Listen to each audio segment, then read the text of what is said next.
हरियाणातनं म्हशी आल्या, पंजाबमधनं, आजूबाजूकडनं गाईचा गोठा पण उभा राहिला, पण दूध अजूनही डेअरीला जातं. मग यासाठी आपल्याला काय करावं लागेल? अशा पद्धतीनं तुम्हाला पाऊच पॅकिंग करावं लागेल आणि ताजं, स्वच्छ आणि निर्भीड दूध ग्राहकापर्यंत पोचवायला पाहिजे.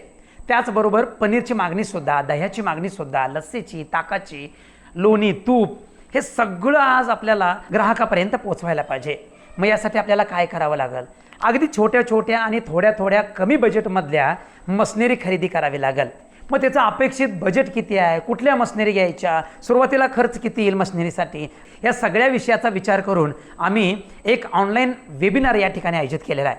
23 जून रोजी सायंकाळी 8 ते 10 या वेळेमध्ये आम्ही याचं सगळं परिपूर्ण असं मार्गदर्शन आम्ही तुम्हाला या ठिकाणी करणार आहे. स्क्रीनवरती दिलेल्या ह्या व्हॉट्सअप नंबरला मेसेज करायचा आहे आणि हे तुम्हाला वेबिनार जॉईन करायचं आहे. तर पशुपालक मित्रांनो, अजिबात मिस करू नका. खूप चांगल्या पद्धतीचं मार्गदर्शन आम्ही तुम्हाला करणार आहे. धन्यवाद.